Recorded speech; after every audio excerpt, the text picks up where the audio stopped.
Hey guys, how's it going? So I'm here making a YouTube video where I'm gonna read my book.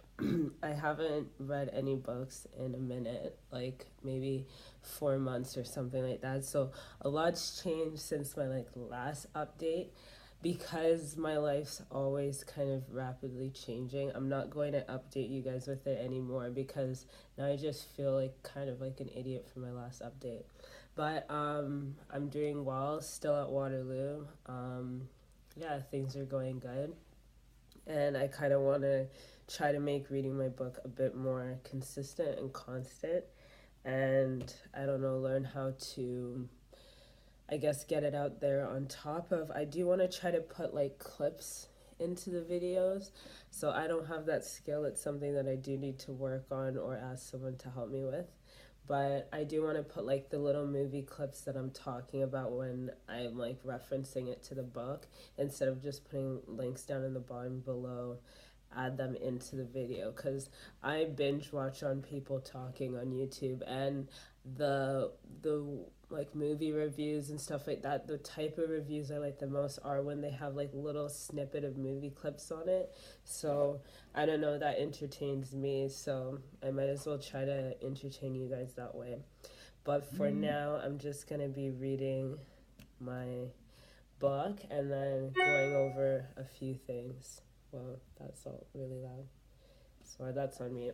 Anyways, so this is chapter 21. It's called It's Not the Same. So there I've got a bunch of stuff. Like I said, I have like all the books and everything. And I will read the most updated. Um, so here it goes. What's wrong with her? What? I could feel blood licking my mouth. It had dripped down my face and I had no clue.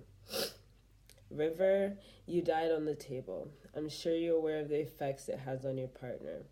River walked over to where I was standing and held me. Is she going to be okay? My blood kissed his shirt. Yes, she will. Just take her home. She needs you. I looked up and saw fear in River's eyes. We walked towards the dock, and River turned around and said, Thanks for all your help, Doc. We have no other purpose. He made a crooked smile and we closed the door. I sat in the car next to River and a coldness glazed over my body. He sat there tapping the steering wheel. My tongue was beginning to hurt. Are you okay? Yeah, it's so weird. I didn't know it was all happening. He held my hand and it was like he placed a thicker skin over my body. I could feel my tongue healing. I don't even remember doing anything. But when you were on that table, I went into a new reality and I was alone. He gripped my hand tighter, he brushed my face, then he looked at me with a kind of curiosity in his eyes. No matter what, we will always be together.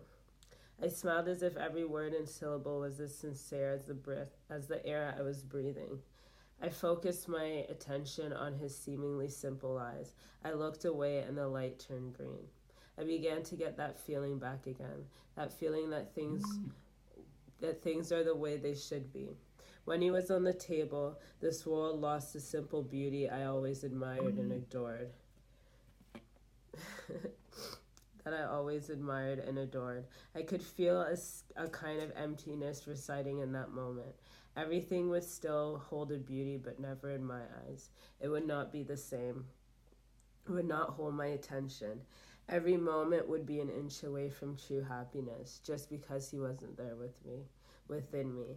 And now I know why. So that's the end of this chapter. Sorry for all the phone buzzing and stuff. My phone will not be around for the next video. Anyways, so there's a few references that I have with this. There's no pictures. So this scene, the the part where I say my blood kissed his shirt, it reminds me of Vampire in Brooklyn. Yeah, I know that's like a random movie. It has Angela Bassett and Eddie Murphy in it. But anyways, Angela Bassett's like a cop, and she would be like Lucy or something, and Eddie Murphy would be Dracula. if her name's Lucy, I can't totally remember. Anyways, she's obviously has like another guy that's like a friend or something, because that's how it was also in Dracula. And I don't know who the actor is that played that guy, but anyways, there's a scene where he goes up in her apartment and meets with her roommate, and the roommate, I guess, wears like a certain type, like a red lipstick that Angela Bassett doesn't wear. But anyway, she kisses like his shirt or something and goes in to hug him, and he's kind of like, oh, get off me, like, not into this, what's going on. But anyways, that's kind of where the scene comes from. But I guess any Maury episode or something, or like, oh, I saw you kiss, I saw lipstick and makeup on your shirt or whatever. But that to me is where the visual comes from. Um, and then this scene also is the kind of the first reveal of what happens if your partner dies. So again, like I had done a few chapters before, the draining thing, where they kind of go back and forth in time and stuff like that. This one is the first one that kind of shows what happens if one of them dies. So again, the other starts to kind of feel sick. The other one's not doing as well if the other one drops out, and it happens pretty quickly. So despite that he was only on the table for like a few seconds, she was like biting her lip and bleeding and not really knowing about it. So that's kind of where this scene is coming from.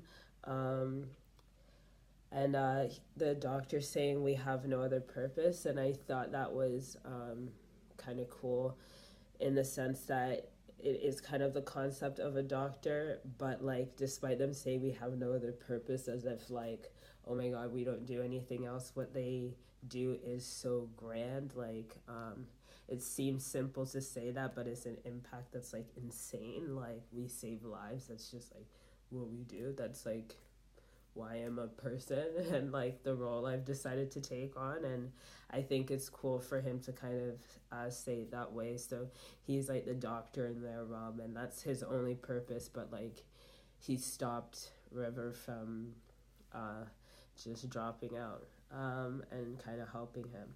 And then I have like he held my hand, and it was like he had placed a thicker skin over my body, so it's like she was still, her tongue was still hurting her before, and then like when he touches her, she's kind of like coming back, like her body's like, okay, I get it, everything's gonna be okay.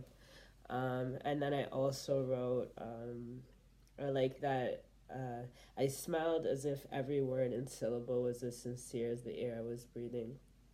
And I don't know, I wrote here the sincerity of oxygen. Just that, like, I don't know, it's nice to breathe, which I can't do right now. If you've been noticing, I'm sniffling. But yeah, just like how beautiful and like, I don't know, real something like oxygen is or something, and how, I don't know, we all kind of appreciate it a whole lot. And then and then I also have the line that feeling that things are the way they should be. So speaking of sickness and how my characters are sick, um, it's almost like the concept of being sick.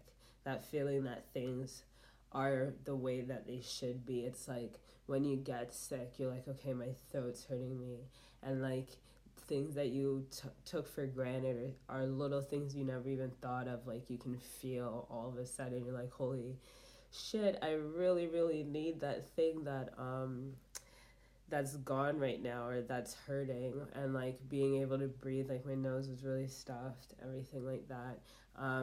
It's weird to put so much emphasis on them, and then when like things are okay, like suddenly I won't be all stuffed up, and I almost don't even notice when that transition happened. I'm just there like, yeah, I'm breathing, and then all of a sudden I'm like, holy shit, I'm like breathing, I'm breathing really well. This is amazing, I haven't been able to do this.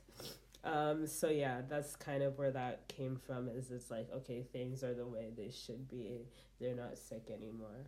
um, and then also I have, just because he wasn't there with me at the end, um, within me, and now I know why. And it's like he is a part of her, so that's why. And then in here,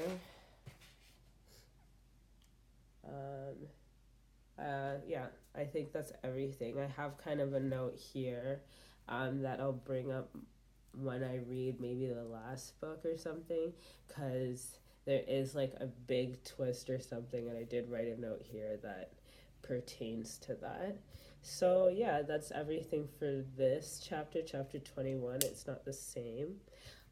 Also, I hope I put this up soon, but it's like the 4th or something of January 2018. So I just wanted to say, I hope you guys all had a great New Year's, and Happy New Year's and happy holidays and such and such. And I hope you guys aren't freezing. I always am. But yeah, so that'd be the end of the video. I hope you guys liked it. This painting I'll bring up is a painting by my friend Chloe Barron. I went to Waterloo with her when I was younger. But I love owls. I've said that before, I'm sure. Here's my little owl ring. But yeah, she made me that painting, I want to say, for my 21st or 22nd birthday or something, and I've had it forever. And then also I have this painting behind me. It's The Swan and the Elephant by Salvador Dali. He's my favorite painter ever. This will be my background. And if you can't see, I'm sure you can at these HD whatever, this poster's torn to shit. I've had this since 2008, my first year of university.